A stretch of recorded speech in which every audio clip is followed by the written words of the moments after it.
Outdoors Delmarva covers everything outdoors. Including real hunting situations involving wildlife. And while we'll try to keep it tasteful, discretion is advised. Now, enjoy the show. This week on Outdoors Delmarva, it's a sportsman's tradition and wildlife management at its roots. But it's not easy. We're heading knee-deep into the salt marsh on the heels of an Eastern Shore muskrat trapper. Then it's the biggest indoor expo of its kind in the country when it comes to everything outdoors. Just stretch it off. Follow us to the Eastern Sports and Outdoor Show, where the adventures are just beginning. Plus, they're not lying down on the job. We'll take a look back at this winter waterfowl hunt from the layout blind. Take them. And we've got plenty of new viewer photos to share right now on Outdoors Delmarva.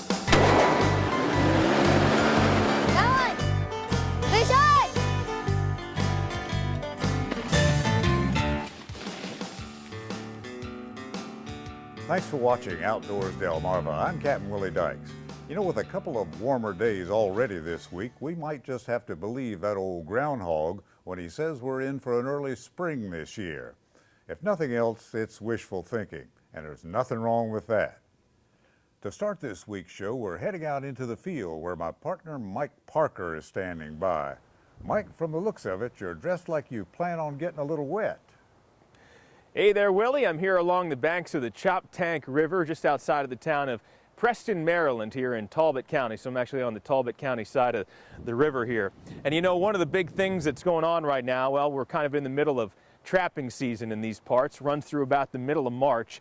And what do we trap here on Delmarva and on the Eastern Shore? Well, you know, it's the good old muskrat, very popular. And where do they live? Well, there's plenty of them out there in the salt marsh. I think I found the perfect guy to show me around. But to get out there, well, I'm going to have to get off dry land. See you out there. And with just a quick pull of an outboard motor, Morgan Bennett has us cruising across the Choptank in this old wooden skiff, where it's just a short trip from shore to marsh. Now, I'll admit, I don't know much about trapping, but the first thing I'm learning about trapping muskrats is that it also involves trapping raccoons. Oh yeah, you can't see it? Where are we looking? Right in here. You see this little drain for the marsh? And the raccoons walk up and down here on low tide. And I caught him in the body grip. Raccoons eat muskrats, so I need to catch them as fast as I can so they don't eat the rats out of my traps. Now, a typical marsh raccoon like this one weighs about 6 or 7 pounds, and while it's not very valuable on the fur market, its value can be measured by the amount of muskrats and duck eggs it will no longer be feeding on out here. Another quick boat ride, and we've reached Morgan's primary muskrat trap line. Time to get out of the boat. About 140 traps, each marked with a black piece of cloth.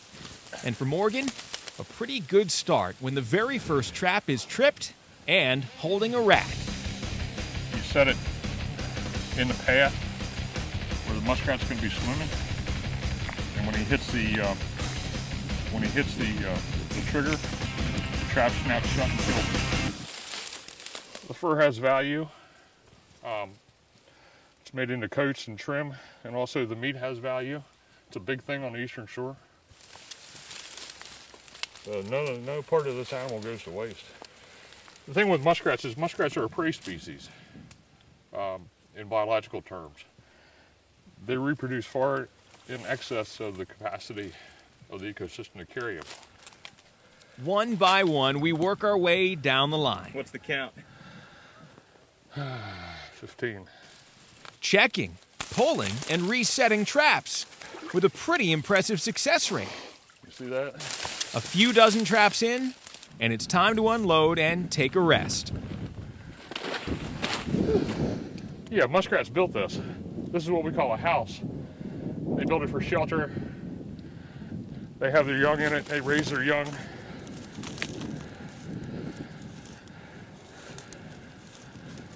Industrious little animals. A couple in there, a lot in there. I mean, Can be anywhere in a house. Can be anywhere from 1 to 7 or 8. By law, trappers are required to be licensed, use only approved traps, and check their traps every single day they're set.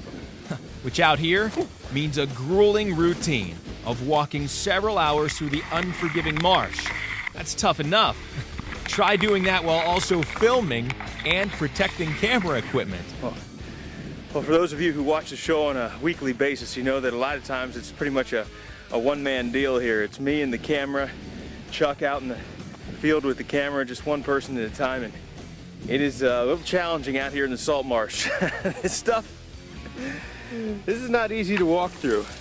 You know, you get in there and you sink in pretty quick, so I give all the credit in the world to that guy over there. You'll be glad to see this. This is a deer path. A nice, hard, dry deer path.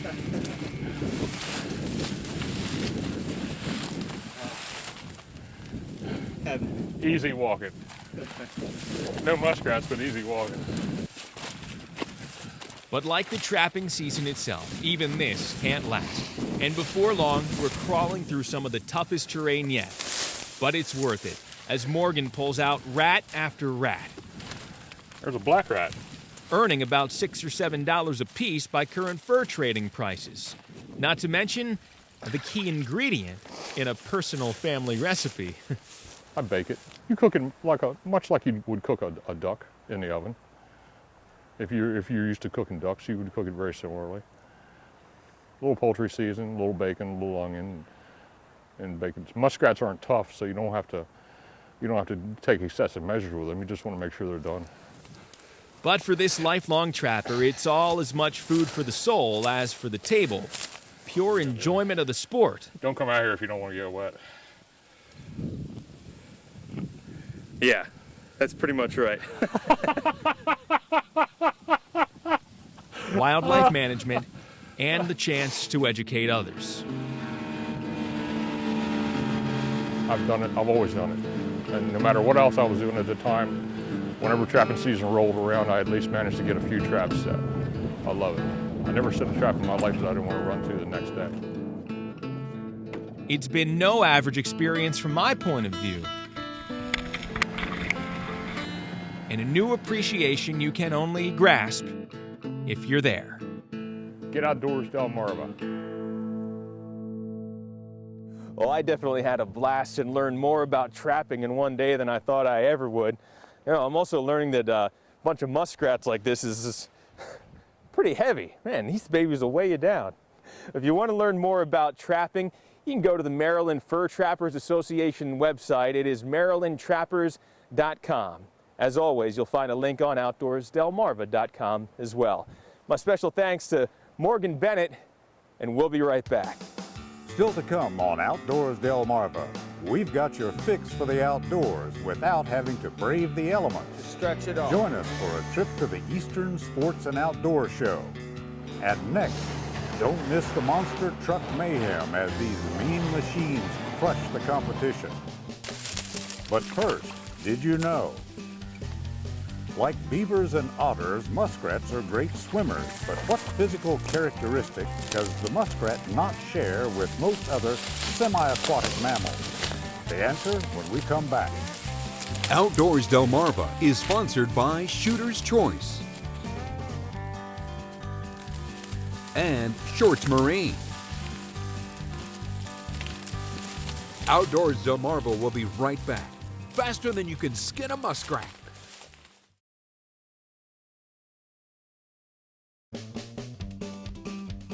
Did you know? Unlike other semi-aquatic mammals, muskrats do not have webbed feet. Otters have webbed feet, beaver have webbed feet, muskrats do not. Thanks for watching Outdoors Delmarva. I'm Captain Willie Dykes. It's the dirtiest place you can go without getting very dirty at all. For years, monster trucks have entertained the masses with their high-flying jumps and their crushing power. And when they took a pit stop in Salisbury, they didn't disappoint. A casual surveillance of a monster truck arena might reveal a host of exciting things. The ornate paint schemes, which can cost in excess of $12,000 to produce. Or it might be the massive methanol-burning engines which can exceed 2,000 horsepower. Perhaps it's the custom steel framework that protects drivers from the occasional rollover. Or maybe the answer is right there at our feet. Monster tires make a monster truck. Monster truck started because the guys were out playing with 4x4 trucks. They were, that was kind of like their way to be a hot rod, so they put bigger and taller tires. So these things are almost 6 foot tall. They're 4 feet wide. They weigh over 1,000 pounds piece. Now there's only about 9 pounds of air in them, but the volume is so big. We actually use these almost like a shock absorber, plus for the traction. And with the air that these babies grab, they're going to need to absorb all the shock they can. Today's exhibition features 5 trucks, and with each introduction, the drivers do their best to impress the youngsters here at today's afternoon matinee. But the star attraction here today is the legend himself, Bigfoot. Watching these things, it's like a giant adult cartoon. I mean, we're going to bring out old cars and smash them? Who would have thought of that? Only Homer Simpson, maybe. The first order of business is the single elimination drag race. It's run to get the crowd's adrenaline pumping as well as to smash a few cars. It all comes down to Black Stallion and Bigfoot, with the Black Stallion Ford emerging as the victor. The show then goes from being a bit racy to downright dirty as some local drivers get a chance to run their rigs through the mud. What we're going to see is about a 100-foot drag race in the mud. A lot of high horsepower vehicles. You'll see some of them have well over 500 horsepower. Running about anywhere from 40-inch tires to 35-inch tires. They have no exhaust, so it's really loud in here. And it gets even louder when they put the pedal to the metal. After a brief cleanup following the mud play, the crowd is treated to the main attraction, the freestyle event. Each driver has free rein to smash cars, pull wheelies, and catch as much major air as he likes, as long as he keeps the truck in the arena. We sure hope Granny isn't in the crowd to learn whatever became of her beloved Buick. Then it's Bigfoot's turn, and right out of the gate, it's showtime.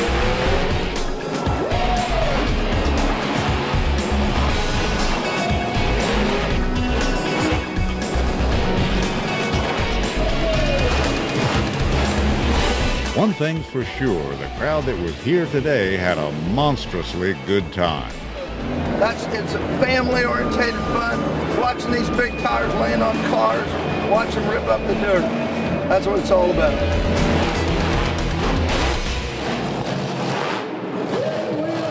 If you missed the show here locally, don't worry. Checkered Flag Productions tell us they'll be back on Delmarva soon. To see where the monster trucks will be next, go to outdoorsdelmarva.com. Now here's Mike with what's coming up next. Hey, thanks, Willie. I'm hanging out here at the Eastern Sports and Outdoor Show in Harrisburg, Pennsylvania, one of the biggest events of its kind in the entire country. And coming up, we're going to show you around this place and everything they have to offer. But coming up next, we're going to head out on our latest waterfowl hunts. Trust me, they were not lying down on the job. Don't go anywhere. Outdoors Delmarva will be right back.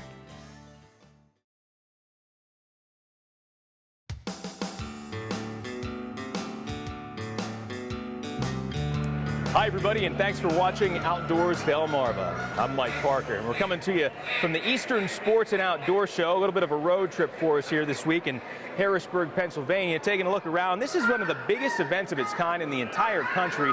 Definitely the East. Right now, we're here in the waterfowl and game bird section of the show, where the vendors have really everything you could want or desire on display when it comes to ducks, geese, turkeys, you name it. Well, you know, back home, when it comes to geese, I spent some time with some Delaware hunters recently, and while it may have looked like it, trust me, they were not lying down on the job. It had taken a few tries before I finally got hooked up with J.W. Hocker and his regular crew of waterfowlers who like to hunt the fields around suburban Lewis, Delaware. We're on the Showfield property in Lewis. Used to be the Smith Farm. It was the last Wednesday of the Canada Goose season on this part of Delmarva, so it was going to be a one-shot deal when we started spreading these stuffers into a realistic spread about 25 yards in front of a small wooded patch. I just want to come out here and fire a few shots off and maybe bring some geese down. The game plan was something these guys have become accustomed to, nestling into layout blinds, camouflaged as well as possible. In other words, hunting on your back.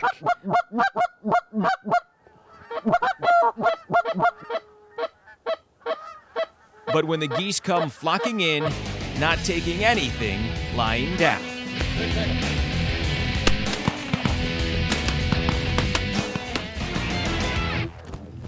And while that first group of geese seemed to answer the calls perfectly, our shooting was anything but. One. With a meager harvest from a pretty liberal amount of shells. Well, I think it had a lot to do with shooting more than anything else. Okay, you can attest to that, right? Oh, yeah. Yeah, but I think we had plenty of birds to shoot. I think the shooting wasn't the best, but when they liked to spread, they were into decoys. But with geese continuing to fly in reliably from both the east and south, it wouldn't be our last opportunity. And when this group of Canadas puts the landing gear down right in front of us, it was a four-man blitz. Not bad. A couple smaller bunches looking at us, and 4 or 5 broke off from the big bunch, came into the decoys. We got into them pretty good there. That was perfect. Yeah, they came in, circled just right, came right to the spread and landed. And for this tight-knit group of family friends and fellow sportsmen, a perfect way to end the winter season. Get outdoors, Delmarva. A lot of fun out there. From the Eastern Sports and Outdoor Show, Willie, we'll send it back to you in the cabin. Thanks, Mike. Pretty soon we'll be spending less time around the cabin and more time out on the water. For many of us, fishing season can't come soon enough. Years ago, some local anglers from around Salisbury got a chance to put their trout fishing skills to work.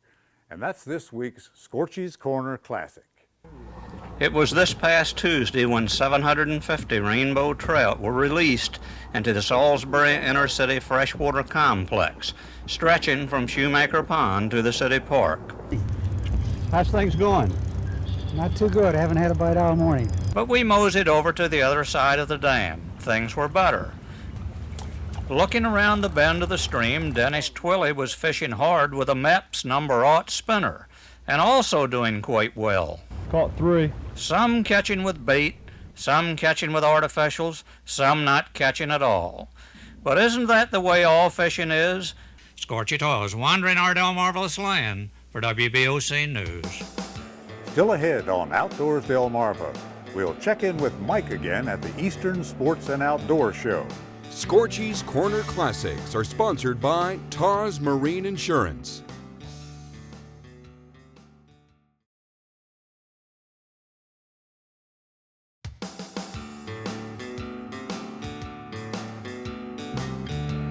Hi everybody, thanks for watching Outdoors Delmarva. I'm Mike Parker. Back here at the Eastern Sports and Outdoor Show in Harrisburg, Pennsylvania, running through Sunday, February 13th. And you know, it didn't take us very long to find some neighbors from down on the eastern shore of Maryland. Joining me right now, my friend Tony Russo from Schrader's Hunting up near Chestertown. How you doing, Tony? Pretty good, doing pretty good. Good, good. So, I don't know, for you guys, what, 2.5, 3 hour drive to get up here? That's right. Big show, worth coming up? Yeah, we've been coming up here for, I think he's been doing it about 20 years plus. And Kenny's been in business about 31 years, and we're from Chestertown area, and we're up here for the whole week. And pretty much we just talk outdoors and get people into hunting and fishing, and people come up and see the booth. And it's a pretty good time, actually. We have a good time doing it. Well, we're glad that we're a local company able to come up here. A lot of our local fan base from Delmarva comes up to this show. Plus, we're able to give a little bit of a slice of Delmarva to everybody else. Well, there's a lot of Delmarva guys up here. I mean, you see a lot of hunters up here, number one from our place, but there's a lot of outfitters from down home that come up here also. So, and you book most of these guys book all their hunts for the year at a place like this. Everybody and that's what we do. We come up, look for places to hunt out west or some places at home, see if they got any special deals. Well, it's good to see we found some neighbors here up north and exploring the show just like us. Now make sure to tune in next week because we're going to have more from the Eastern Sports and Outdoor Show, a show that really is a little too big just to show you everything going on in just 1 week. For now, though, I'm going to wrap things up. I'm going to head home and get back to the cabin because when we come back, your latest viewer photos. But first, did you know bald eagle chicks hatch after an incubation period of 35 days on average? Did You Know is sponsored by the Maryland Coastal Bays Program.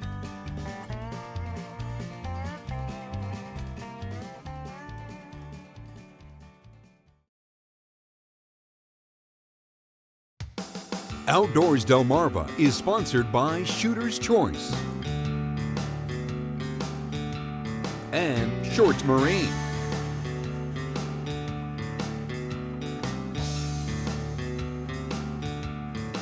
Thanks for watching Outdoors Delmarva. I'm Captain Willie Dykes. And I'm Mike Parker. Well, Mike, it's good to have you back in the cabin. And a nice little road trip, but it's good to be back here and just in time for one of our favorite parts of the show, taking a look at your newest viewer photos. Our first few shots come from Stephanie Krisilevich from Salisbury. Stephanie says she was pulling into her driveway earlier this week when she had to stop and wait for this crowd of guinea hens. Great picture. Buddy Jenkins of Bishopville writes in an email, Mike, I was down to my stepmother's house this week and noticed that the bird feeders were empty, so I filled them. And in less than an hour, I had cardinals, blue jays, woodpeckers, dove, and a finch. We love it when we get viewer videos, too, like this short clip from Joshua Kinney from Harrington. Josh suggests we do more stories on ATVs and dirt bikes. Thanks, Josh. Keep watching. We'll have to take you up on that. And how about this nice rockfish to round things out? 4-year-old Caitlin Tribbett reeled in this 24-inch rock with the help of her uncle BJ. They were fishing out on the Wye River last fall. We love sharing your outdoor photos here on the show, so please keep them coming. Just email me at mparker@wboc.com. Well, Mike, it's been a great week of adventures, and we've got plenty lined up for next week, too, including a story where we'll put our viewer venture cam in the hands of Dan Livingston from Salisbury, who took some great footage for us while dove hunting in Uruguay. Should be a good one. Yes, it should. Until then, for Captain Willie Dykes, I'm Mike Parker reminding you to get outdoors, Delmarva.